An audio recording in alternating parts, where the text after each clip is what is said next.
everyone. Can you hear me okay? Welcome to the Virtual Hammer Museum, coming to you live from Los Angeles. I'm Claudia Bester, and I'm the Director of Hammer Public Programs, and I'm pleased to welcome you to tonight's Hammer Forum. The Hammer Forum is a series of public discussions about current social and political issues, and it's made possible with support from the Rosenbloom Family. Now, some of you might have heard rumors that there's some kind of an election happening in November. And yes, you heard right. There's a major presidential election on November 3rd. But you might not have heard that there are some critical ballot measures that we're also voting on here in California, and they will affect all of us who live here. I believe that there are 12 measures on the November 3rd ballot that we can vote on, and we're going to be discussing 5 of them here in the Hammer Forum over the next few weeks. And I want to encourage those of you watching tonight to share what you've learned with your friends and colleagues, because there's definitely a general lack of awareness right now that there's anything on the November 3rd ballot other than the presidential election. Before I get into what the ballot measures actually are, I want to give a quick public service announcement.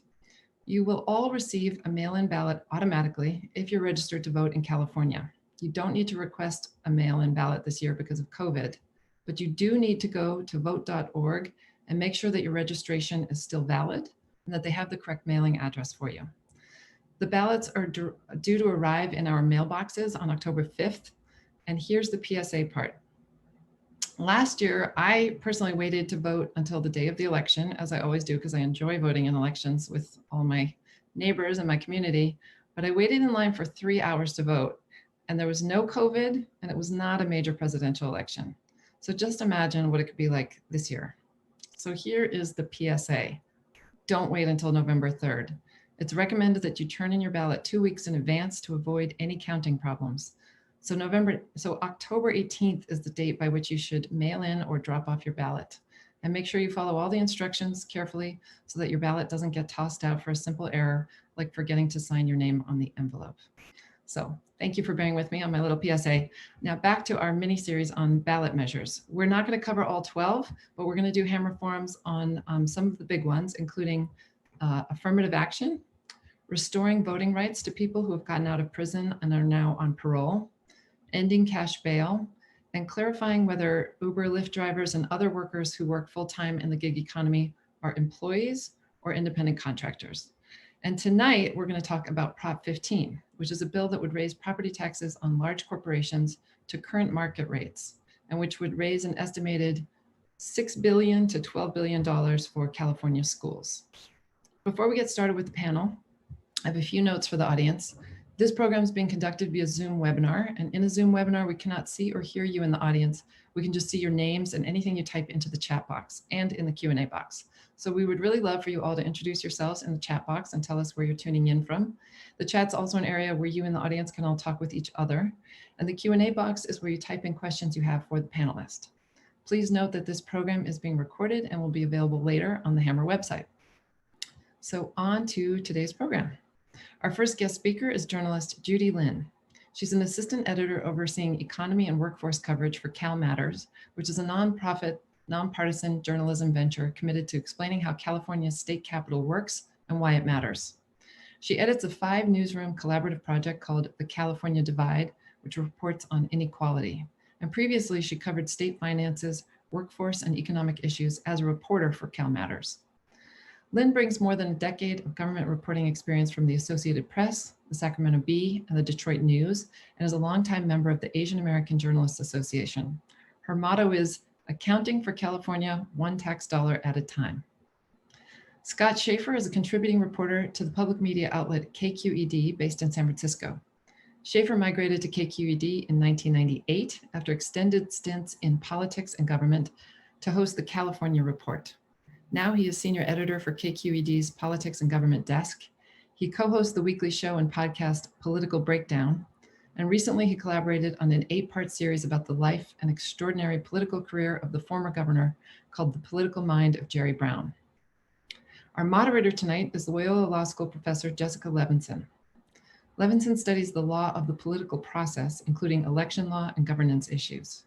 Her work focuses on ethics, political corruption, voting rights, campaign finance, ballot initiatives, redistricting, term limits, and state budgets. She appears regularly as a legal and political expert on television and radio and in print. She's the host of the new podcast, Passing Judgment, and has a weekly legal segment on NPR member station KCRW here in Los Angeles. She's also an op-ed contributor for NBC.com and the Associate Director of Loyola's Journalist Law School.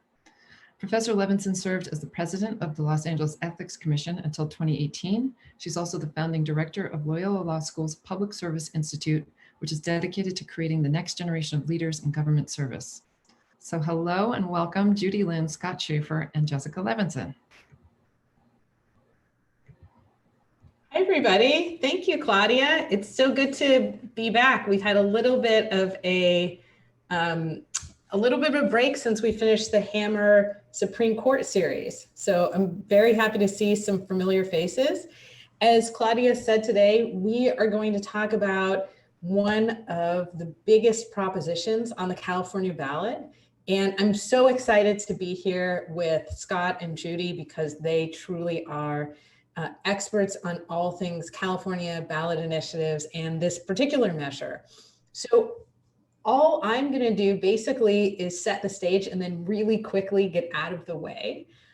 When it comes to Prop 15, as Claudia said, we're dealing with a major decision on taxes and how we want certain businesses to have their properties taxed. And all of this is in the wake of what might be one of California's most famous ballot initiatives, which is Proposition 13. So one thing that I want everybody to keep in mind when they're voting, as Claudia says, hopefully before November 3rd, is that there are two ways that measures get on the ballot in California. One is via the initiative process, like Prop 13, where citizens take an idea, they get your signatures, and they go directly to the ballot. Another way is obviously the legislature puts something on the ballot, typically because it's either a bond or because it changes the Constitution, and we have to vote whenever there's something that changes the Constitution. So with that, Judy, let's start briefly with you, and then Scott, as I said, please jump in because you both are truly experts. What is, as we said, Prop 15 is really a change of Prop 13. So we have to start with, what is Prop 13 in, the elevator speech? When was it passed? What does it do? Yeah, so it is 42 years old, which is the same year I am. It's 1978. And if the past is prologue, I'll just start at the beginning. This was a year when homeowners were seeing a lot of their property taxes go up because their home values were rising. At the same time, Sacramento was enjoying a surplus, and Jerry Brown was in office the first time. And there was this agitation for some relief for homeowners. They kicked around some ideas, and interestingly enough, at one point, it was discussed that they could broker a deal where there would be some protections for just the residential owners, but that fell through.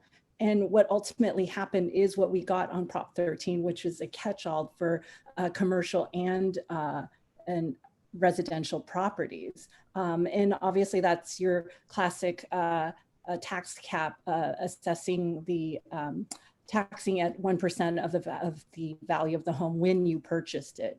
And so that, I thought it was a nice, interesting nugget to start with, that this could have been much different. We may have not been here.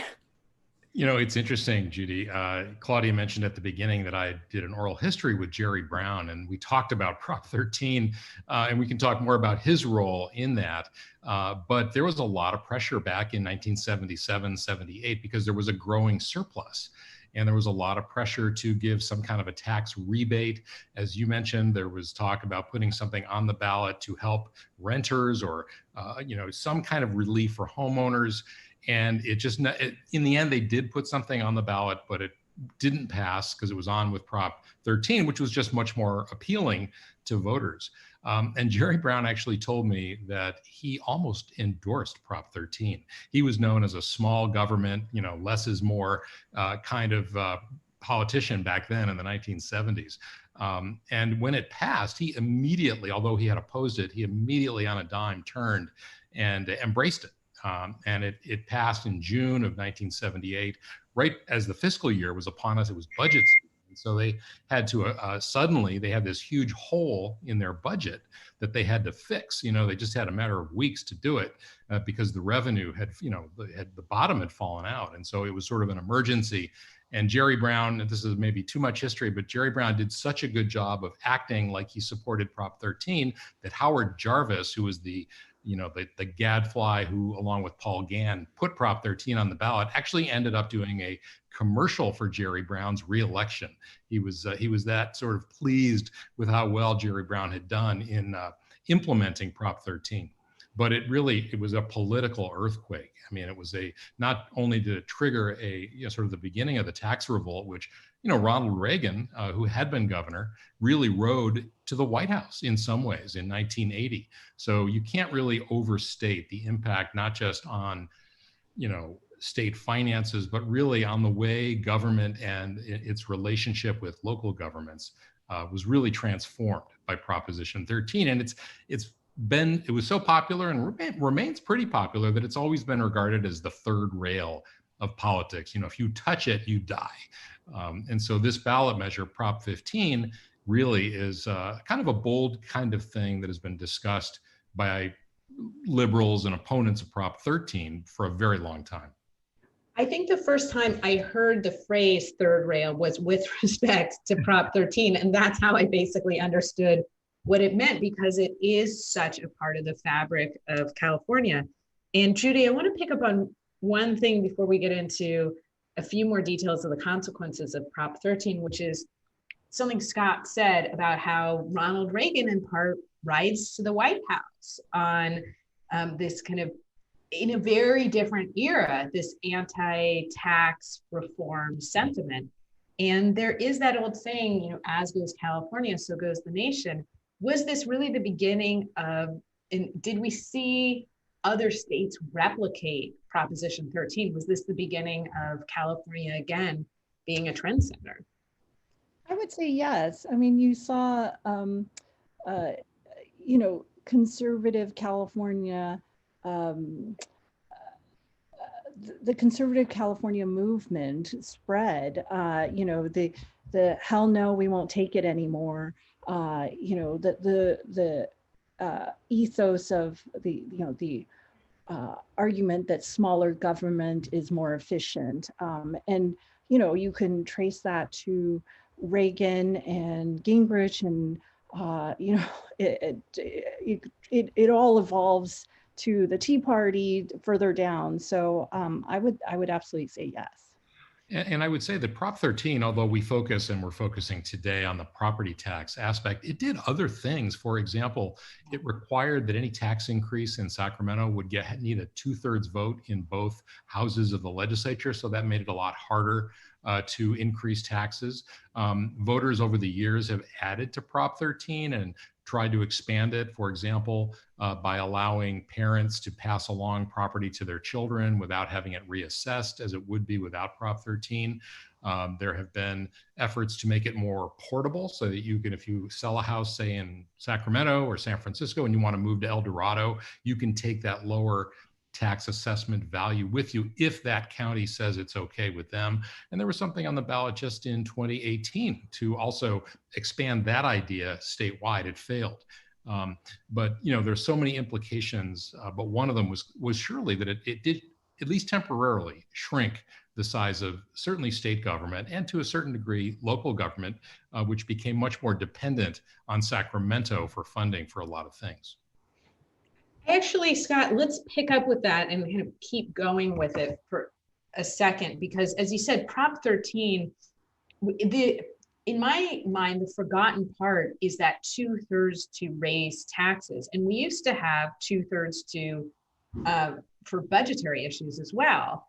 And that really locks California in before it was single party rule, which of course it is now, to the system where it's really, really hard to raise taxes. But I wanted to pick up on what you said in terms of, let's get into the specifics of what Prop 13 did. And you already previewed it a little bit. but I think it's worth repeating as to, you didn't use the words flatline or crater, but there's just this huge decrease in funding. And so local governments have to look to the state government. And how does that change the relationship between local governments and states? Maybe it's obvious, but if you could flesh that out a little bit. Sure. Well, I'll start, and Judy, you've been covering this for a long time as well, so jump in. I mean, obviously, the first victim, if you will, was really schools. I mean, before Prop 13, local property taxes were determined by county assessors. And one of the things that fueled the tax revolt was that assessors would, if they needed more money, they would raise property taxes. And so what Prop 13 did is it created one tax rate across the state, and it took that power from counties away from them, and it capped the property tax at basically 1% of the value. It rolled, first of all, it rolled it back to 1975. From in 1978, it rolled back the value of homes 3 years, and then it capped the annual increase at 2%. The assessment was about 1% a year, but then the increase went up 2%. And what's happened, of course, is that property values have gone up much faster than 2% a year.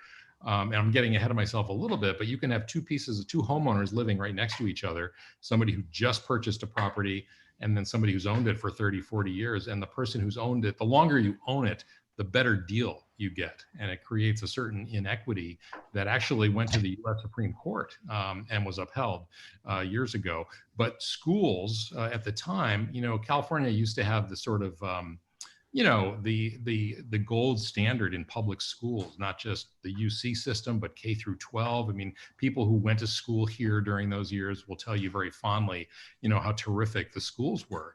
And what we have now is, that began a very serious decline in the revenue that went to schools, so that now we're, I think, depending on how you measure it, somewhere around 40, 42, 42nd, there's like 50 states that, do better per child per capita than we do in terms of funding. So, many would say that the quality of our schools has declined, the funding has declined. And so that's really, I think, probably what most people point to. In fact, this initiative is sort of framed as a way to get more money to schools. Judy, you have been reporting on this and an expert on this. Did you want to pick up on that a little bit? Oh yeah, no, to put it in, just number terms to reinforce what Scott is saying. In 1965, we were in the top 5 funding per pupil of any state. Last year, even when the times were good pre-pandemic, we had recovered from the recession. That was a high watermark year. We were 41st. And so that was something he touted in a State of the State address, because that was an achievement for us. And yeah, the achievement gap continues to persist. We are a massive school system, with 1,000 school districts and 6 million students. And there are huge inequalities and achievement gaps, especially for Black and Brown students. And that continues to persist. And, even we referenced Jerry Brown, his role, he's got his tentacles everywhere, even when he came back for his second stint in Sacramento, he tried to given what he had to deal with, he redirected under what's called local control funding formula to steer a lot of more money to these disadvantaged kids. And we're seeing some increases in terms of test score achievements. It's very slight, and that gap, it's persistent and it's hard to close. I would add also is that, we talked about 1978. I mean, California was a very different state in 1978. I mean, it was, I don't know the exact demographic numbers, but it was overwhelmingly a white state and, more conservative in terms of taxes. It's still somewhat financially, when it comes to fiscal issues, somewhat conservative. But, on social values and other things, it was also more conservative than it is now. And so the needs of school districts are so different. I mean, you have school districts now, or individual schools, where dozens of different languages are spoken. And so many of the issues that confront our culture, our society, are sort of placed on the laps of teachers, who, have to deal with all kinds of situations at home and in the communities, violence, family dysfunction, language, English learners. And as Judy said, the local control funding formula has tried, to address some of those things. But what's interesting, and again, I'm jumping ahead a little bit on the polling, this is going to be I think the first big fundamental test of Prop 13. And the polling shows it's not a slam dunk by any means. Even though the state has changed a lot, Prop 13 remains pretty popular. Most people say still that by and large, Prop 13 has been a net plus for the state of California, even though we've changed so much in those 42 years. And Judy, I'm roughly the same vintage as Prop 13 as well. So I'm looking at the time. Feel old here. But you look amazing. We could do about an hour on Prop 13, but I do want to change gears a little bit more to what we're going to be voting on. Now that we know the backdrop, I think we need the context. We can circle back a little bit more to Prop 13, but let's now go full force into Prop 15. And Judy, you mentioned this offline, which is Prop 15 is coming now at a different time than maybe the ballot measure proponents thought it was going to. So can you set the stage? I mean, we all know that we're going to face tough economic times ahead, but can you set the stage for us a little bit about, you said Prop 15 is coming at an interesting juncture.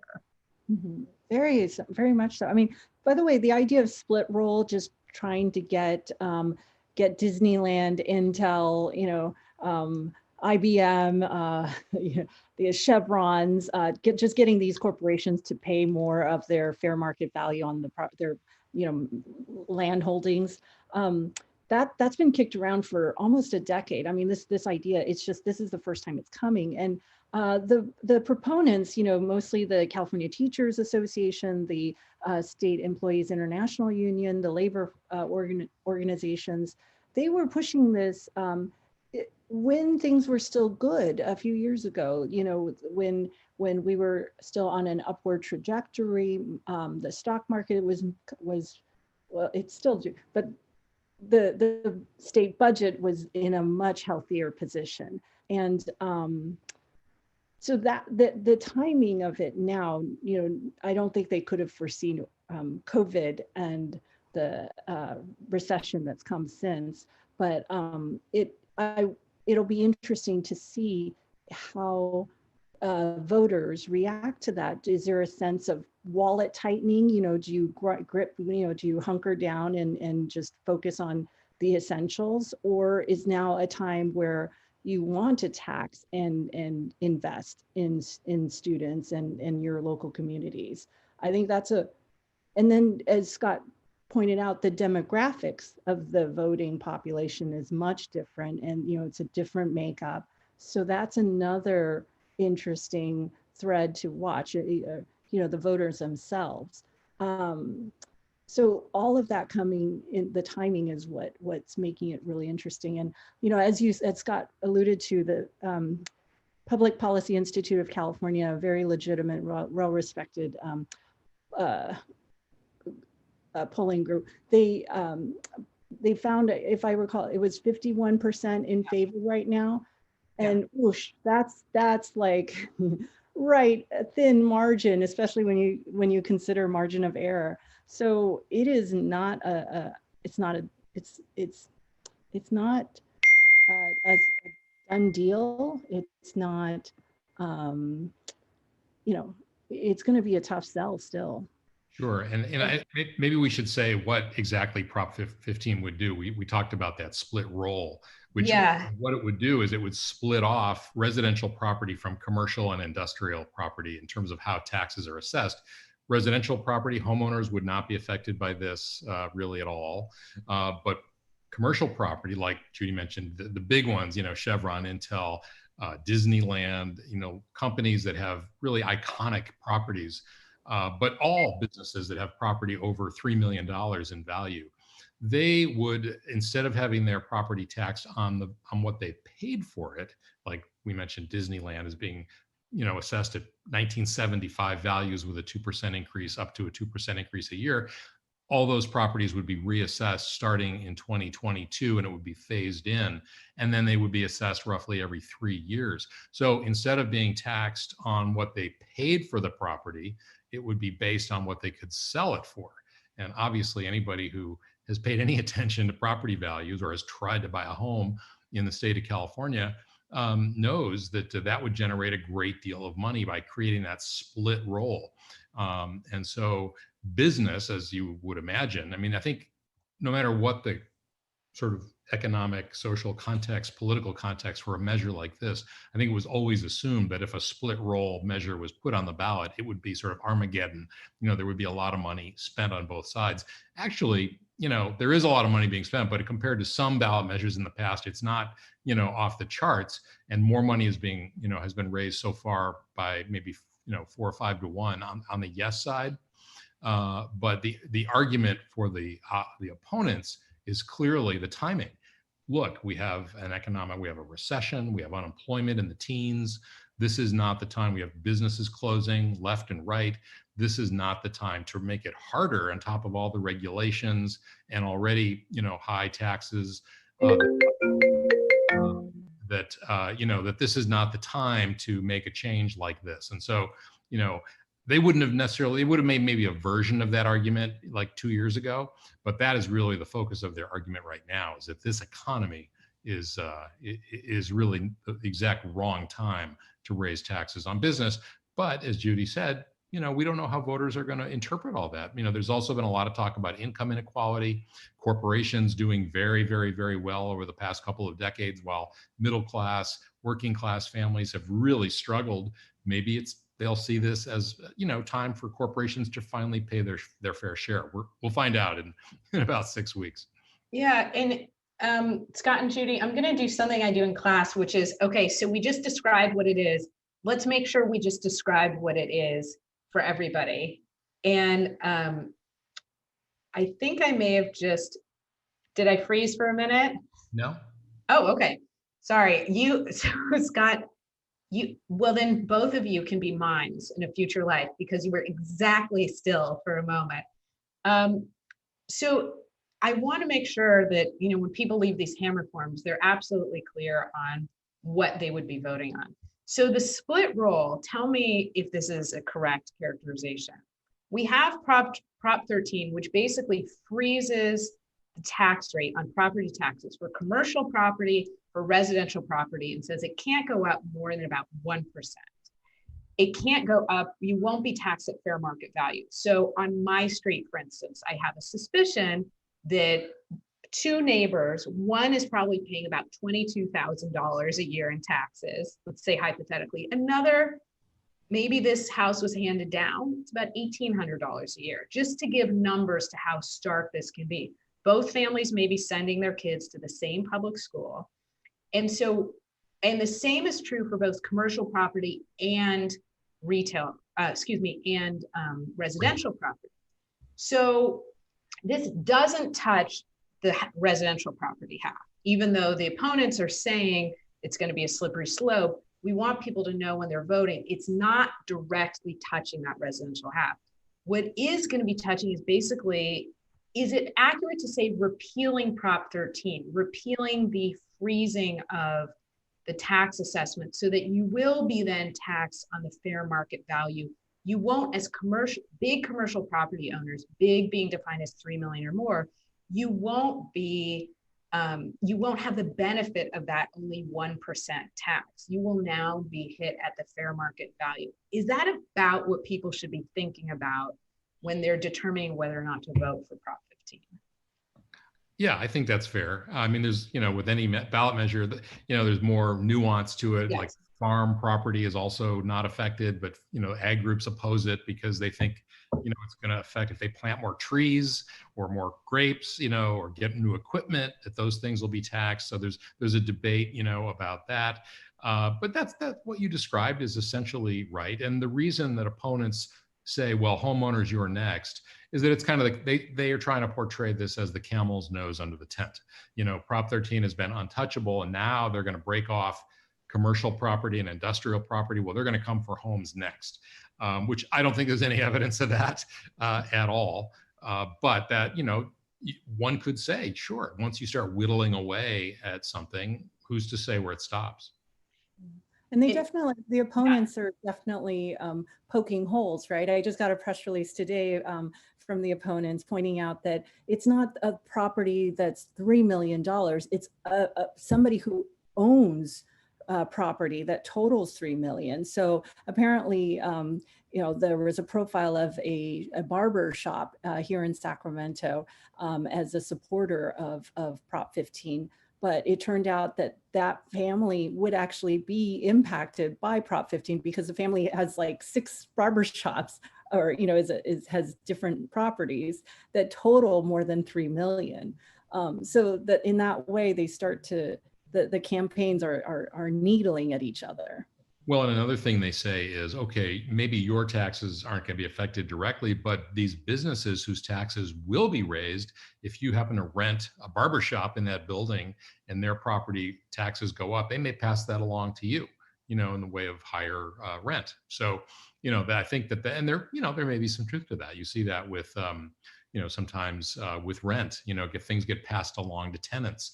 If there's an assessment on apartment buildings, for example, to pay for one thing or another, or restaurants in San Francisco have to pay for healthcare for their workers. And so now restaurants have started adding when you could go into restaurants, and someday when we go back, we'll see it again, but they'll add a surcharge on. So, there is, as there often is with these campaigns, the for and against campaigns, there's elements of truth, but also sometimes some exaggerations in what they're saying. Yeah. Judy, could you walk us through, we talked about the numbers in terms of the consequence of, I think Claudia said in the beginning, but what is the estimate for how much additional revenue would be generated if Prop 15 is passed? Yeah, so the Legislative Analyst's Office, they're the legislature's nonpartisan arm. They did an assessment and gave a range between $6.5 million and $11.5 million billion. Sorry, $6.5 billion to $11.5 billion. So that's a nice chunk of change when you think about the fact that as a state this year, we're spending about $71 billion on public schools alone. So, that would be a nice infusion. Now, of course, not all of that goes to schools. They divvy up the pie among the schools, the local jurisdictions. But that's one way that they're saying it would be a much needed infusion. Is there a way of trying to make it as practical as possible for people at home? So they're looking at, these huge numbers, billions of dollars. Do we know, this is for both of you, do we know how that translates to you're sending your kid to school on Monday? How does your kid's life look different if Prop 15 is passed as opposed to if it's not passed? Maybe it's an unfair question, but what specifically do we mean by, is it more teachers? Is it better paid teachers? Is it new equipment? Is it more extracurriculars, more science teachers, music comes back? How does it change your kids' daily lives if it's passed? Judy, you want to? Yeah, I would say all of the above. I think the average teacher's salary in California, while high compared to the rest of the nation, is about $80,000. It's a couple of years old, but that's the average.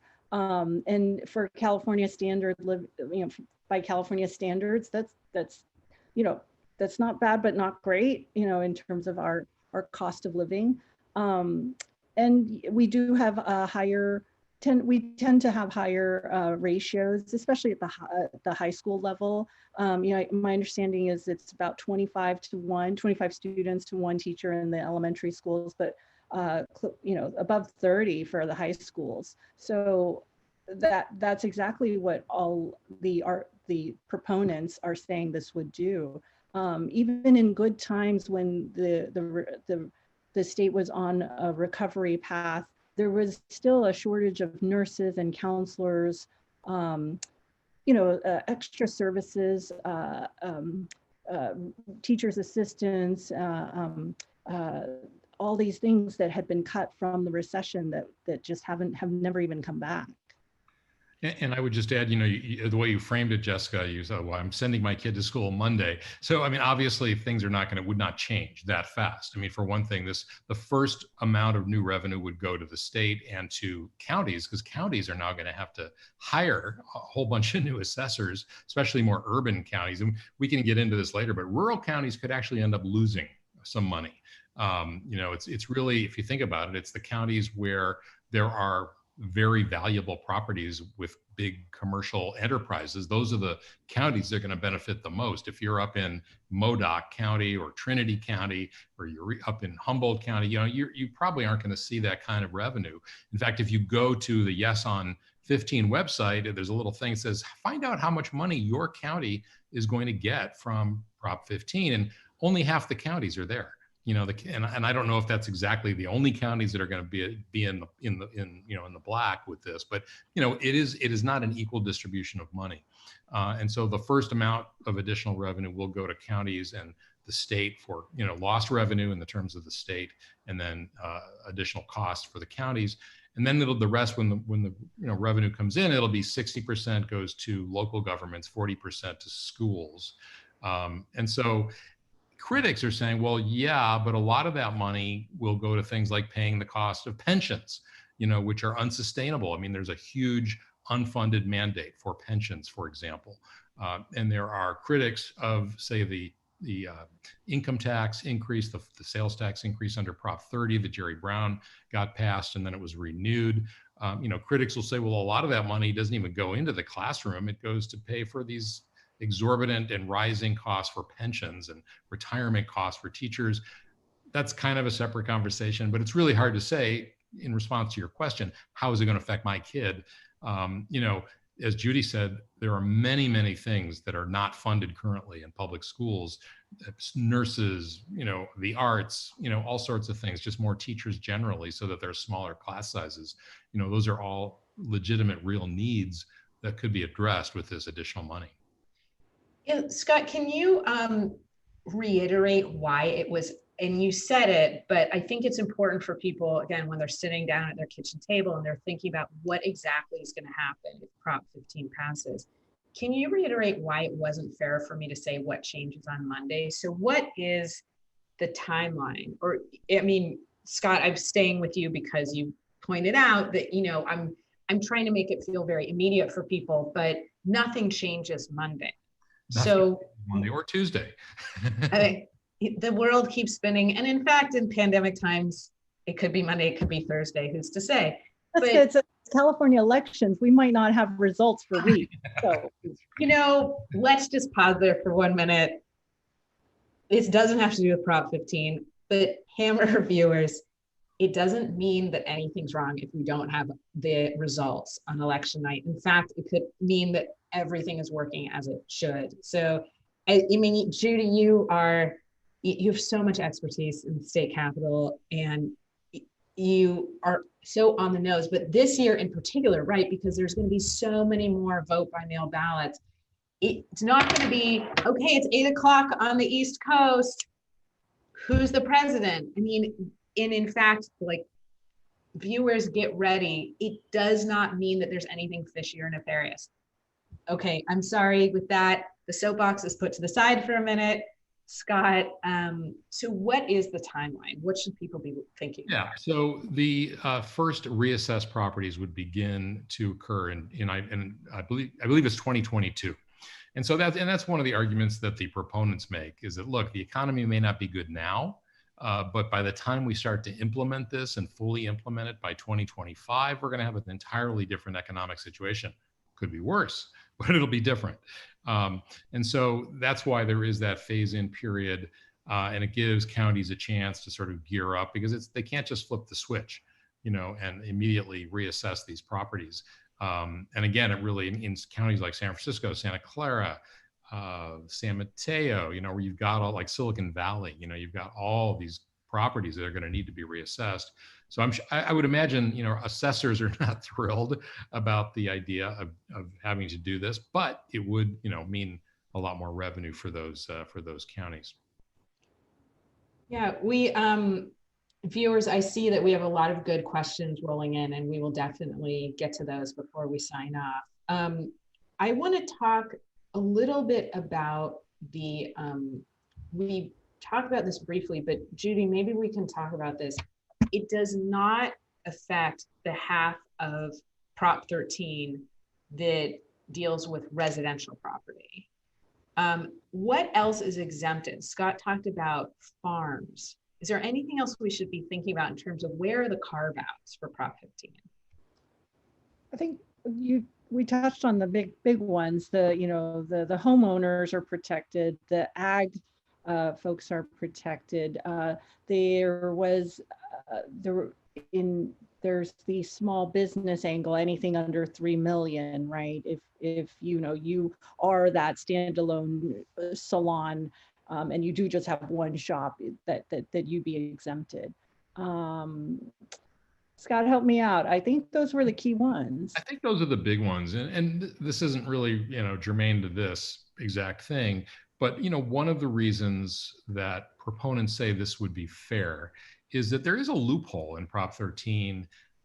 These proponents I think it's fair to say it's a loophole, that says that yes, commercial property is reassessed if sold, but they define, and this is something actually that the legislature did. In fact, getting off track a little bit, Willie Brown said, this can be fixed by the legislature. They just have to redefine what it means to sell property. Because what happens right now is if more than half, 50% of the property is sold to one person, then it triggers a reassessment. And so what companies have done is they've gotten smart and they've divided it up among 3 different groups. And so they've been able to avoid reassessments of property, even though it, most people would say, oh yeah, somebody else owns it now, it's sold. And so this would really change that, it would address that. Scott, can you remind the viewers who Willie Brown is? Willie Brown is a California legend. He was Speaker of the Assembly for many years. I want to say 16, Judy, I'm not really sure, but for many years, he was known as the Ayatollah of the Assembly, ruled with an iron fist, but also was brilliant. He's a brilliant political tactician. Who later, when he was finally termed out, many say he was sort of the poster person for term limits, because Republicans just wanted to get him the hell out of there. They even thought they could boot him as Speaker when Republicans had a majority, and he managed to get enough Republican votes to maintain the speakership for a time. But then he went on to become mayor of San Francisco. And some say at the age of 86, Willie Brown still wields all kinds of power in San Francisco.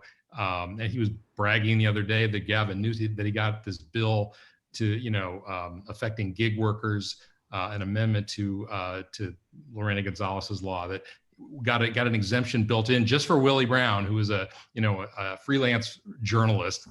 At least that's what he describes himself as. So he still wields a great deal. See the fun fact, Scott, that he dated Kamala Harris for a bit. It's fun for him, not so much for her. I mean, only the political implications I'm just talking about. But yes, yes. I'll leave it at that. So Hammer viewers, we're going to talk about that law, the gig economy law that Scott just previewed, and efforts to repeal it, and why Willie Brown actually was at the center of it a little bit a few weeks ago, because he does write a San Francisco Chronicle column, and he said, I'm prevented from continuing to write my columns because of Lorena Gonzalez's bill, AB 5, which very briefly basically moves a lot of independent contractors to being employees. And again, that is, I think, 2 weeks from today. So back to Prop 15. Judy, we talked about this, but in general, who are the biggest supporters, and how much money is going into it? Is the yes side being outraised, or are they spending more? Yeah, the proponents are actually in the lead right now. I think our last check was about 36 million in support, compared to about 25 million against. On the yes side, you definitely have the California Teachers Association and the SEIU taking the lead. But surprisingly, the Chan Zuckerberg initiative, they put in about several millions of dollars. They're very education focused, and so that they've been a big proponent of this initiative. On the con side, on the opposition side, definitely, it's who you'd expect. It's the Business Roundtable, it's the Howard Jarvis Tax Association, and I think California Chamber of Commerce, I believe, the usual suspects, what you'd expect. And big corporations whose property taxes would probably go up, like Chevron, for example. It is interesting that Prop 13, in my mind, seems to divide people not among, are you a Republican or are you Democrat, but do you own commercial property that's more than $3 million, or do you not own commercial property that's more than $3 million, which is kind of the same when it comes to Prop 13 on the residential level. Well, and I would say there's another dividing line, which is age. If you are young, relatively young, you can't buy a house unless you make an awful lot of money. And, the benefits of Proposition 13 generally have gone not just to businesses, but to, homeowners who have had the means to buy a house many years ago and remain in their homes, or sold it maybe and, bought a bigger house, whatever.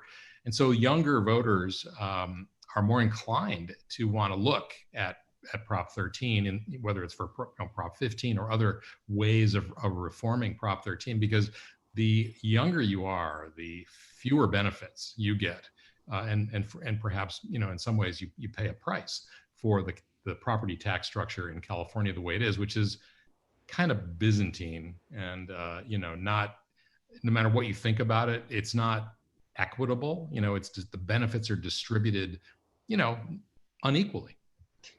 I don't know. I mean, I've never gone into the, I've always meant, I never got drilled down into the polling on that, but I always thought that the pitch and the allure of Prop 13 was that once you're able to get a home, you too become a beneficiary, and that you too will benefit. And so even renters who may one day look to buy will favor Prop 13, because they think, well, one day when I do get a home, I won't have that high, I won't get that tax hit, in December. So I'm not sure. And that's what's so interesting about heading into November, how people will look at it. If it's something that they want to, they know that this Prop 15 won't change that, but do they want to keep that whole? And that's why I think the polling at 51% is very interesting, because not everyone's sold. Well, and also younger voters are less likely to vote, right? I mean, polls are based on likely voters, and the younger you are, the newer you are to California, perhaps, the less likely you are to vote. But I don't know a lot of renters who think they can afford to buy a home in California. Just so many people have left, to go to Colorado or Arizona or Utah, whatever, because they just feel like it's so out of reach. Now, I'm not saying that translates necessarily into support for Prop 15, but I do feel like a lot of younger homeowners, or younger renters rather, just feel like it's, really out of reach. Scott, I'm going to turn to, this is the last question for you, and then I'm going to turn to the Q&A. What are you seeing in terms of the advertising? And is there something that we should be, at this point, obviously the advertising is just going to ramp up from here, but is there something we should be on alert to? Is there one side that's putting something out that's a little false or misleading? Come on. Yeah, right. Yeah. But what are the main points on both sides in terms of the advertising? Well, I think the yes side is making the fairness pitch. They should pay their fair share.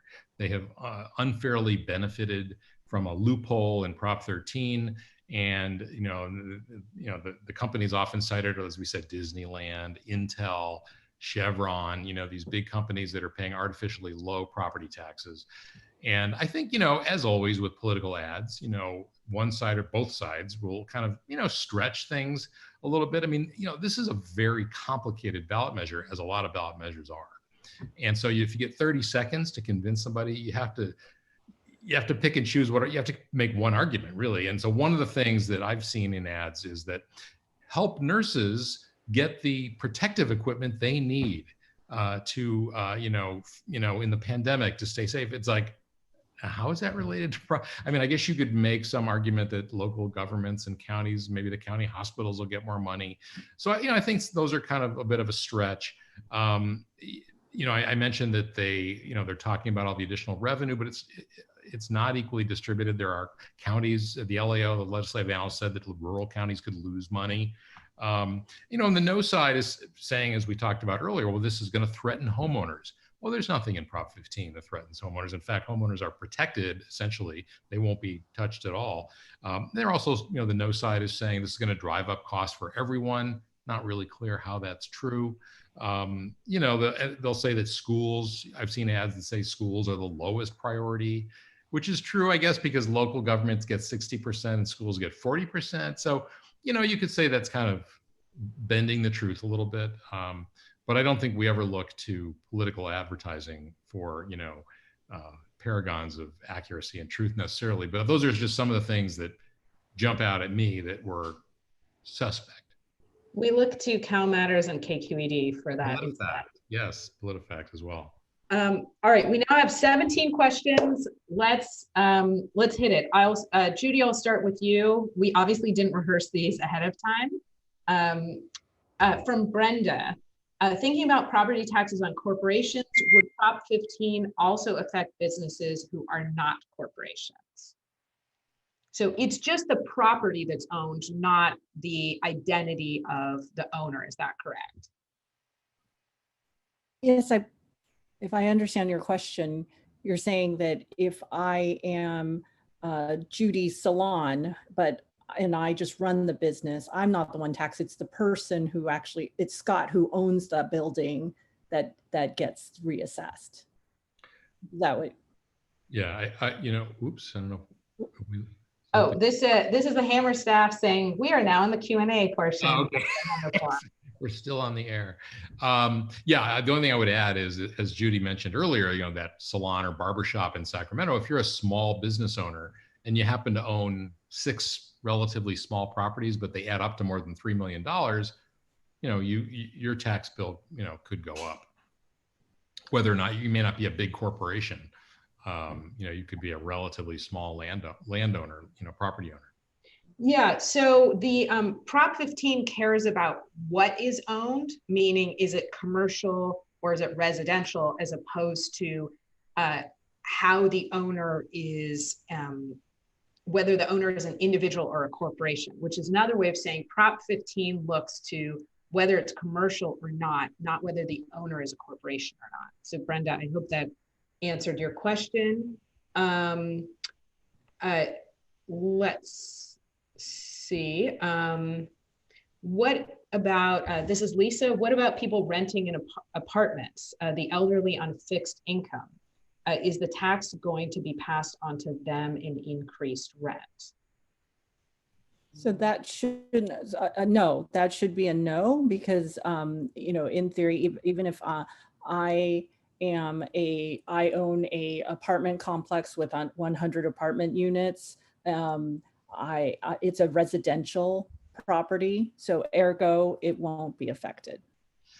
And I would just add, and I think the opponents would say, well, yeah, but not directly, but the property owner could say, well, my costs are going up, so I'm going to pass that along to my tenants in the way of higher rents. But like in San Francisco, in some places there's rent control, so it's not a clean yes no answer, I would say. Okay, John Waller asks, I think as we're getting a couple kind of getting at the same issue. The panel keeps saying that residential property won't be impacted. Is that correct with respect to people who rent in a mid to large size residential building? won't the apartment building owner pass through property tax increases that they pay? Depends on the owner. Yeah, I mean, I think that's a great question. Yeah. And the answer is it did. So I think this is one of the criticisms, and we saw this from former Los Angeles Mayor Antonio Villaraigosa, where he says that, you know, Prop 15 will lead to some property tax owners increasing the amount that's charged. And so there will be this kind of, I hate this phrase, but trickle down effect. So this is absolutely something that I think there's no specific answer, and people should be aware of the fact that I believe it's a real possibility. I think, you know, I don't remember the exact numbers, Judy, maybe you do, but something like 92% of the additional revenue would come from like 8% of the properties in California. In other words, you're going to get the most revenue out of these real, like Disneyland, Chevron, Intel, Google, you know, the really big property owners, you know, somebody who owns one or more apartment buildings. While those exist for sure, those are more the exception rather than the rule, I would say. I looked it up before we came on. Intel, for example, there's you know, in Santa Clara they had their property was assessed at $7.5 million for a 38-acre parcel of land. You know, that's because they've been there for decades.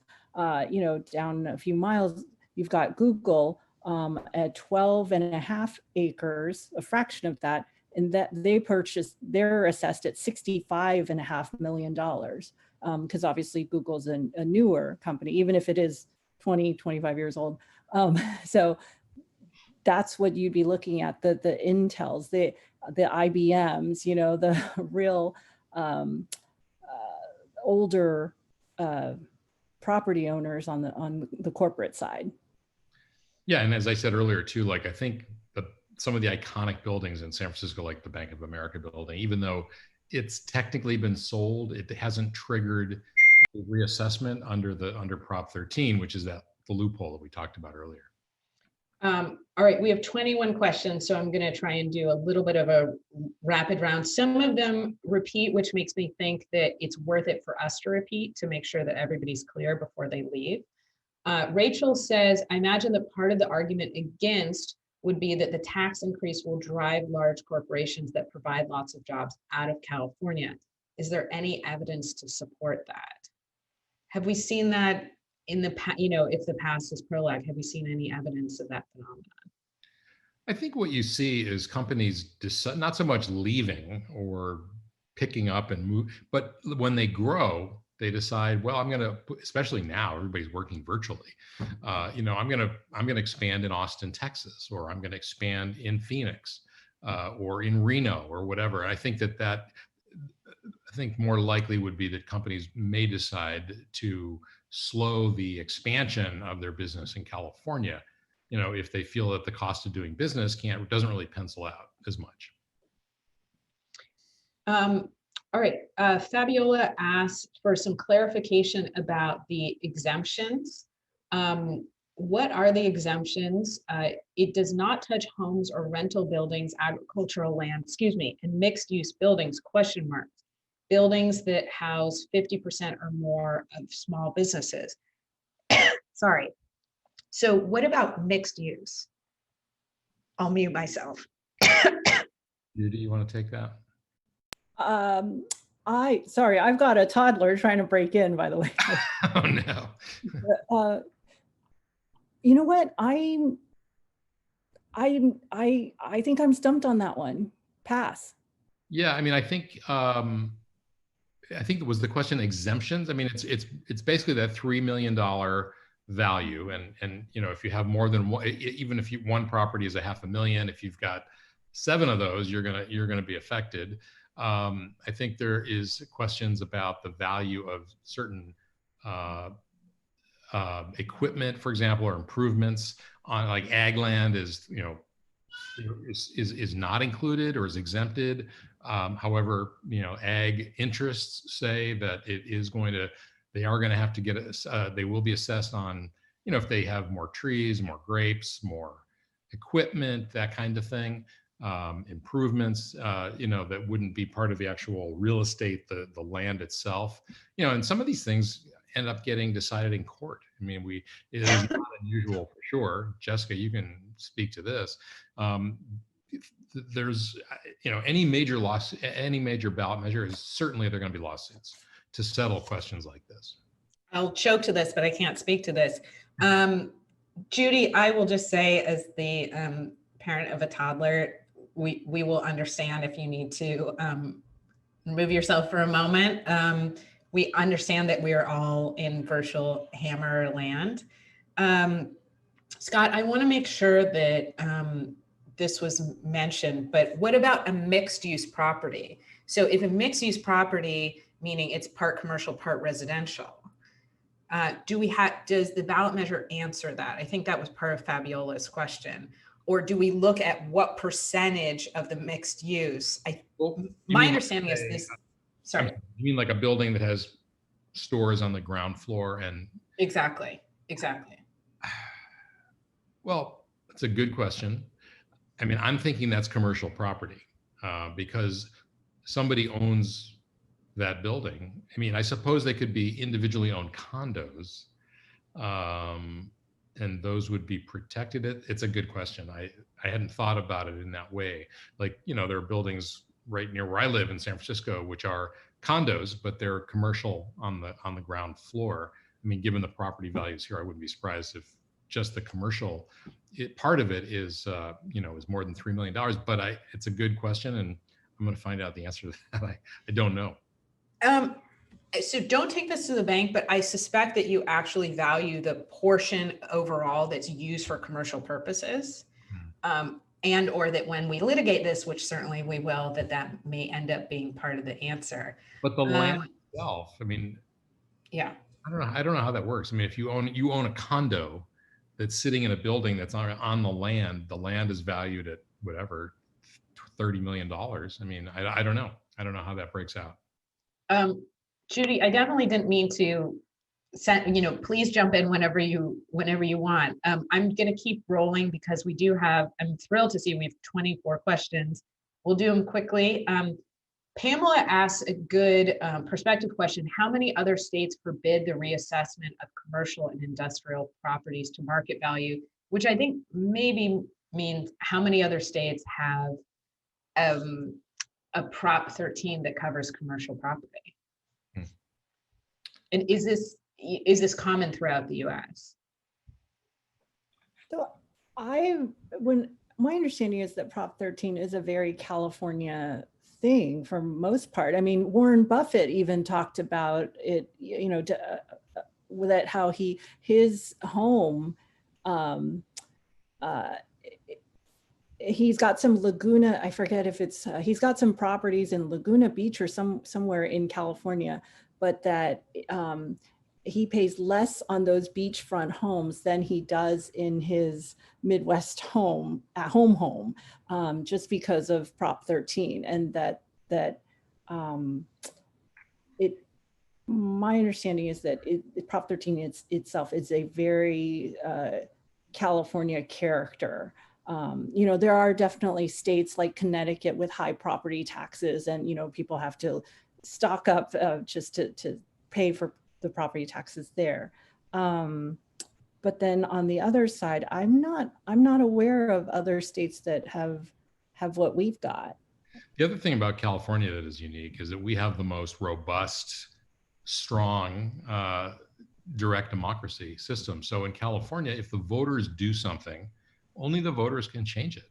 In many states that have, direct democracy, the legislature can go in and tweak things. They don't need to go back to the voters. And in some ways, I think it's unfortunate. I think that would be a good reform for California to give the legislature with certain, restrictions and guidelines, the ability to do that, because, a lot of these ballot measures, they're written by one side or the other on an issue, and they're blunt, very blunt instruments. And oftentimes they're not well written, they have unintended consequences, and it's impossible to go back and fix those unless you go back to the voters. And, it is what it is. But I think in other states, if there was, some people see this protection for commercial property as, sort of an unintended consequence. If that were the case in other states, the legislature could go in and change it, or other states have an automatic sunset, where it has to be renewed after a certain number of years. We don't have that. So, when it passes here at the ballot box, it's hard to change. Yes. So one of the things I can say with certainty is California has one of the most generous direct democracy approaches than any other state, where I believe our Constitution has now been amended almost 600 times, in part because we say, do you have an idea and enough money to gather signatures? We'll come on down and try and amend our Constitution. And the legislature can't do anything about that. And then it can only be changed by, as you said, another initiative. But I fear people are not here to hear me talk about my feelings on direct democracy. Ramona asks, as a counter to this is a bad time to do this argument, Judy, I'll go to you. If the economy tanks, would that mean that commercial properties would be reassessed at a reduced rate? Good question. I would think in theory, yes, right? Because during the recession let's play it back, right? When the housing market crashed, there was a lot of county reassessment. Assessors were going out to, or homeowners were going out to say, hey, reassess my value, my home, because it's actually worth less than you're taxing me at. And so I would imagine the same thing could happen for commercial owners. They would be able to, use the same argument that that's not fair market anymore. Yeah, I think though that this one thing this ballot measure does also is for commercial property, it removes sort of the assumption that the appeal is valid, and it puts more of the burden, more of the onus on the property owner for commercial property than currently exists under Prop 13. So could make that appeal a little more difficult to win. A couple of questions from Carolyn Campbell. Carolyn, I'm going to try and get to as many of them as possible. Didn't the Supreme Court have a ruling, I believe this is California Supreme Court, that stopped the no on Prop 15 side from putting out misinformation, such as grandmothers will be thrown out of their houses? So was this a suit that made it all the way to the California Supreme Court? Was this the suit? Scott, I think you've been following the lawsuits about Prop 15 more closely. Yeah, I don't think it was the state Supreme Court. I don't think it got that far. I think that usually these things get filed in Sacramento District Court and they might get appealed, as I think there were some issues about Prop 15 that were. By and large, the courts ruled in favor of the proponents. The proponent had to change, they did need to change something in a minor way, but most of the things that got removed were from the no side. I can't tell you, I don't remember specifically what they were, but they were like, things that were too extreme or not accurate. Yeah, we're gonna have to be on alert to this throughout the campaign season. Dave and Deborah, will Prop 15 require a 2/3 vote for its passage because it will raise property taxes? Judy, do you want to take that one? Or? No, I think majority wins, right? I believe 51%. Yeah. 50% plus one. Yep. One thing for listeners, viewers, to think about when they're looking at that polling that says 50% or 51% of likely voters, as we see an influx of spending, what we know is that spending against a measure tends to be a lot more effective than spending in favor of a measure. So the ratio always changes, but you can imagine a situation where you have to spend $4 to try and support a measure for every $1 that tries to oppose that measure. And we know that it's just difficult to move people off of no. And so that's why when we're all saying 51% is pretty shaky, because people, again, tend to have to be moved off of no. Yeah, Um, on initiatives, I know people up here in Sacramento plan on it, that if you want to win, you want to start at 60 or above, you want to be, have that cushion, because it only erodes as time goes on. So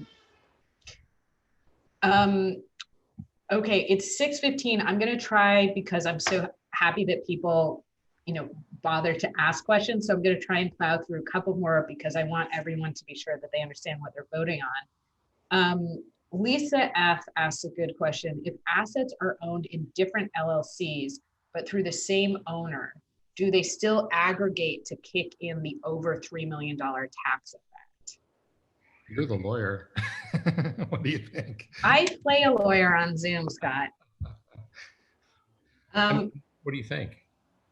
I mean, I feel like, and getting out of my depth really fast here, but that some of these, these LLCs are used to shield the properties from being reassessed. But that's all I'm going to say, because I'm not really sure of the answer to that question. Lisa, I think that the ballot measure language actually does not answer this question. And I will try, the Hammer is going to put this video up, and I will try in the comments to paste in the part of the language where to try and show you that I think it's actually silent and doesn't answer that.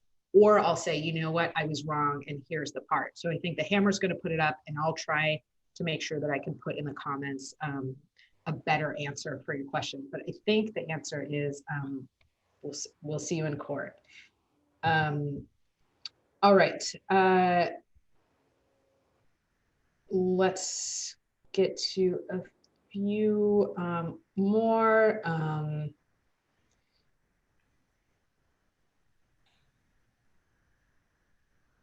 Yeah, we talked about this a little bit. Brianna asked a question. The specter of COVID is looming over all of us. Many opponents of Prop 15 fear that the trickle down of the tax increases will harm small businesses that are hanging on by a thread. Is this bad timing for a tax increase? Please address those fears. I mean, I think that that's absolutely something that the voters may be looking to, because, this isn't, well, I shouldn't pontificate on that. Judy, do you want to pick that up? No, I feel like the 51% is exactly, the public polling of 51% is exactly representative of all these conflicting things that voters have to weigh, like they never did before, and that's, I use the vague term of interesting, because it means nobody knows, right? You don't know. You could have a bunch of motivated young progressive voters turn out, with Trump on the ballot, or you could have a lot of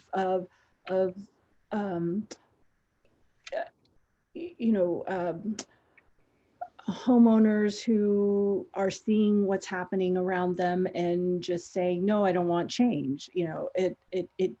I really think that 51% is that tension of, like, people are still really trying to figure this out. We have a fact check from Carolyn. Answer to the mixed use question: residential portion is exempt. Mixed use building with more than 75% residential is entirely exempt. Thank you, Carolyn. Commercial portion of mixed use is only reassessed if that portion is valued above 3 million. Okay, thank you very much. All right, let's get to what about residential properties that are used for commercial purposes, like an Airbnb?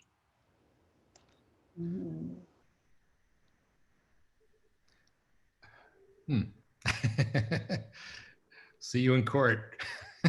I think that is still primarily used for residential. I think so. It's interesting. I mean, for tax purposes, if you rent out your place on Airbnb, you have a business. I mean, that is a business, and you can take deductions as if it's a business. You can things you purchase, you can deduct, improvements that you make on the house, you can deduct as if it were a business, because it is sort of a small business, but again, I don't know what percentage of it, would have to be strictly commercial.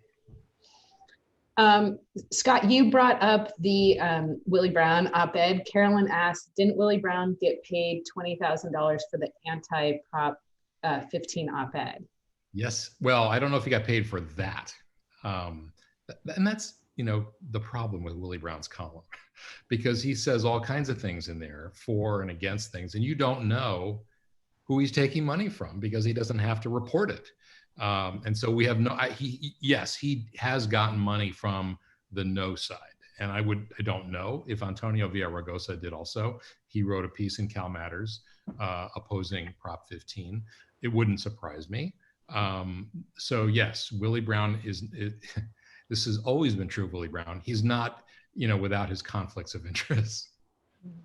On a sidebar note, that, whether it's Cal Matters or the LA Times or the Chronicle, that's on the publication front. We do want opinion pieces, op-eds, commentaries, and we try to clearly label it as apart from our editorial. But that has come up. The payment part, we don't pay them. And so it's been brought up in different iterations, and we don't know how. I think newsrooms don't really have a good way to address that. Yeah, I mean, Willie Brown in particular, he has all kinds of corporate clients, and so I'm sure many of them would support defeating Prop 15. Another question from Fabiola. Is it true that revenue goes back to the county? So if I take the question to be, if Prop 15 were to pass, would the increased revenue go back to the counties and they would get discretion about how to spend the money? So if they want to pay for nurses, could they? Or so what are the parameters for, how much leeway do counties get in terms of how to use the hypothetical increases? Well, I think the legislature, as part of Prop 15, I think the legislature needs to pass some sort of implementation laws. That was true, I think, of Prop 13 as well. And so it is true that the money ultimately does go to the counties. And 60% of it is for services, and that's pretty broadly defined. So I would guess that if they wanted to buy PPEs for their nurses and doctors in the county hospital, I would think they could do that. Anne asks, Judy, if I can go to you, regarding home ownership for younger people.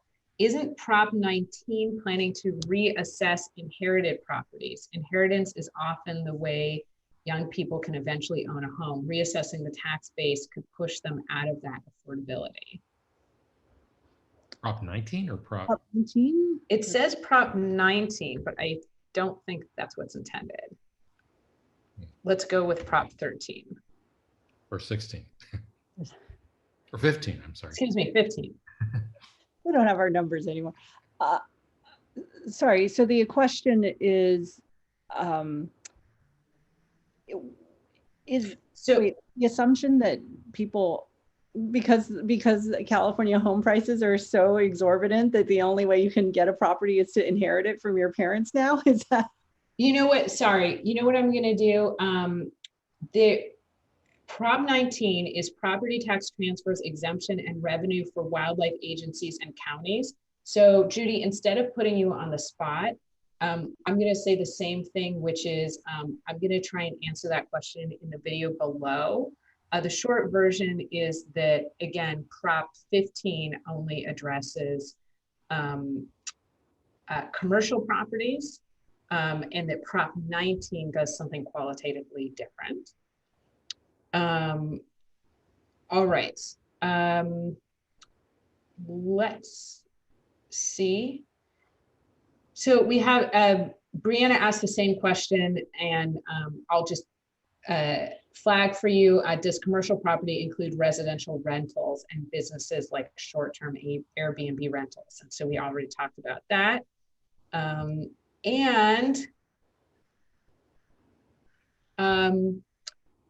There are several, Brianna says there are many minority business associations and several NAACP chapters who oppose Prop 15.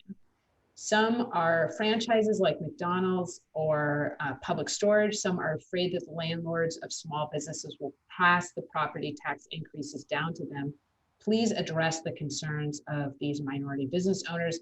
Brianna, thank you for flagging something that I absolutely wanted to make sure we address before we end. So, Scott, do you want to go first on that one? Yeah, I mean, I would not want to speak for the NAACP. I don't know why specifically they oppose it.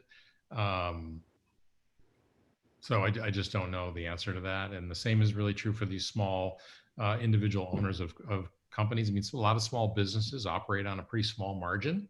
And I think they don't like business generally, doesn't like uncertainty. So, you know, I would imagine that they are concerned about, you know, it hitting their bottom line or their ability to expand or something along those lines. But I hesitate to really say specifically what their concerns are, because. And again, it's not the NAACP; it's some chapters of the NAACP. I think the California NAACP may have come out against it. I don't mean to get in front of our own reporting, but I know our political reporter, Laurel Rosenhall, she's actually looking into this issue. And so I'd say stay tuned. We're hoping to get you the answer. They came out, I think, if I could be mistaken, they also came out against something that surprised me. I feel like maybe they came out in favor. I don't even want to say, but they took a position on a ballot measure that seemed contrary to where they would likely be based on the values of an organization like the NAACP. So, you know, I don't know why, but I'll look forward to reading the article. Well, yeah, and Laurel is a great reporter. I've had her guest speak at my class before. And Brianna, I think that the fear that you're talking about is obviously something that a lot of small business owners or renters are worried about, which is, you know, you're just kind of achieving a certain level, and then all of a sudden, if you're going to be hit by higher rent because that trickles down to you, then that's going to be a significant problem. So I wasn't going to say it, but now I've verified it. The ballot measure that the NAACP is supporting is Prop 22, which is the one that was put on the ballot by Lyft and Uber and DoorDash, and is, you know, opposed by the unions. It would carve out the, you know, requirements for treating contractors like as employees, would carve out some of those companies. And so I was a little surprised the NAACP came out in support of that. Well, we'll definitely look for, I'm glad that Laurel is on it, and we'll definitely look for that. Let's see if there is, I see that we're kind of moving people to dinner time, and I think that we promised you about a 6:15 out. So let's end with a question from Paula, and it's a really hard question. So it's unfair, let me direct it. It's a fair question, but it's unfair to direct it to you as the last of the night. How does the cost of bad schools factor into the equation? So if one is affluent, they have money to pay for private school. If that's unaffordable, students in public, it's the students in public school who might pay. This is obviously disproportionately affects Black and Brown communities. Paula says, who receive a poorer education, resulting in less opportunities for these young people in the long run. Plus the possibilities of positive contributions from an educated populace is hampered. And so I'm going to kind of recast that as, how do we account for the cost of lower education standards?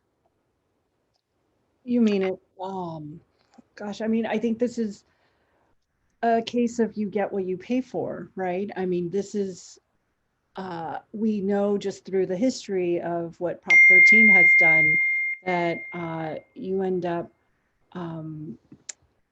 investing less locally, you know, and you're more reliant on the state. And do you want to maintain that going forward? And because that system, if you look at the test results of what schools are going through right now, that the teachers will tell you there's inadequate funding, and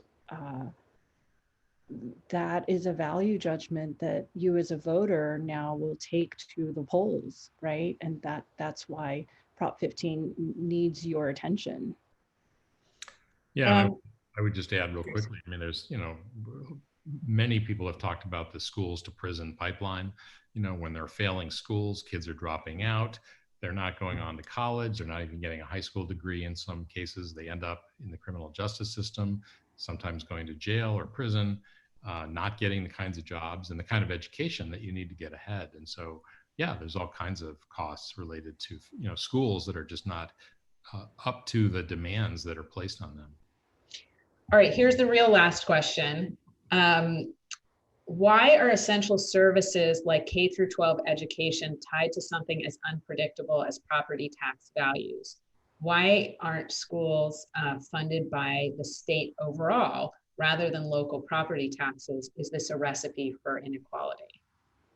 I would challenge that statement because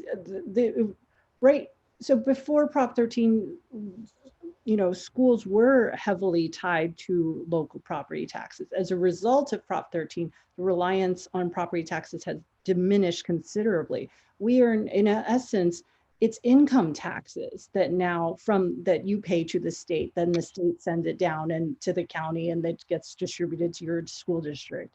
So if you actually follow the money, it's actually the other way. Yeah, I mean, I think in California, with Prop 98, 40% of the general fund has to go to schools. And in fact, we are disproportionately reliant on income tax. And that's the most volatile kind of tax there is. California, and I think that's why people, when they talk about comprehensive tax reform, which is a really heavy lift, but that's really what they're talking about is, Jerry Brown and, the legislature, they've tried to kind of address that with the rainy day fund, to kind of smooth out those peaks and valleys. But as it is, all kinds of services, including schools right now, are based not on property taxes so much, but on personal income tax, corporate tax, sales tax, those kinds of things. Mm-hmm. And I should point out to the viewers that this year schools didn't take the hit because the lawmakers and Newsom reached an agreement, a budget deal to close the $54 billion budget gap through borrowing and deferrals and using the reserve, that rainy day fund. They tapped that and it'll be gone soon. Yeah, it's not. And so even though we are in a recession, schools technically haven't had their hit yet. So this is actually a big issue that it's going to be hard for the pro Prop 15 side to convey that this crisis is looming out there because we as a state haven't addressed it. We've kicked the can down the road for now. It's a really good question. I want to try and get it out there, so I'm going to stop saying last question. Oil extraction is business in California. Much of the oil is extracted from government-owned BLM land. Will Prop 15 affect the oil extraction industries? I mean, I think California does not have an oil extraction tax. We're I think the only oil producing state that does not have one. So I don't think, in that sense, I don't think Prop 15 affects that. But, I think corporate property, owned by Chevron or some other oil company, would be. Right. I would think, their plant in Richmond would be all that land out there would then become taxed at fair market value. But yeah, there's no oil severance tax in California. All right, Scott, Judy, thank you to everybody who asked questions. I hope we got to the majority of them. As I said, I will try, and to the extent that something wasn't answered, get you those answers. Thank you to the viewers for some real-time fact checks. This is, I think, one of the most complicated measures that you'll be facing. I hope we provided you with some useful information as you make your determination, which is the whole purpose of the Hammer form, to allow you to be informed voters, and not to tell you how to vote, but to tell you, depending on what you value the most, to try and help guide you to that vote. So with that, again, Scott, Judy, thank you so much. Hammer form, please play us off, and feel free to click leave when you hear the music. Thanks, Jessica. Thank you.